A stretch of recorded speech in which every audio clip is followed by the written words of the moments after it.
எல்லாமே நம்ம பிள்ளைகளுக்காக வாழ்கிறோம். ஏன்னா அந்த பிள்ளைகள் எந்த பிள்ளையுமே நம்மளை கேட்டுப்பார்கள். நம்ம சந்தோஷமாக இருந்தோம், எப்போ சந்தோஷமாக இருந்தாலும் உருவானான்னு யாருக்கு தெரியும்? உன்னை நான் எதிர்பார்த்து வளர்த்தேன். எதிர்பார்த்து இருக்கிற வளர்க்குறேன், எதுக்கு எதிர்பார்த்து வளர்க்குறேன்? யாரும் ஏய் பெத்துட்ட வளர்த்த எதிர்பார்த்து வளர்த்து சொல்லக்கூடாது. 10 மாதம் அதையும் கூட நகைச்சுவைப்படுத்திருப்போம். என்ன 10 மாதம் உள்ளுக்குள்ள வரை இருட்டு, ஒரு ஃபேன் இல்லை, ஒரு லைட் இல்லை, பரண்டு படுக்க பெஞ்சு இல்லை, பேச்சு துடைக்க ஆள் இல்லை, அதை கூட நகைச்சுவை பண்ணியிருப்போம்.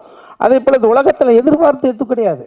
அவன் நம்ம கண்ணு முன்னால் குழந்தைங்க ஸ்டடி ஆகிட்டாங்க அப்படின்னா அதுதான் இந்த பூமியில் நம்ம 50 60 வயசுலையோ 70 வயசுலையோ 80 வயசுலையோ கண் மூடுகிற பொழுது நமது குழந்தைகள் இந்த உலகத்தில் தனியாக இருக்கிறார்கள், திறனாக அந்த நம்பிக்கை இருந்துச்சுன்னா அந்த ஆத்மா அமைதி படைக்கிறது. அமைதி அடைஞ்ச சொர்க்கத்துக்கு போகுது.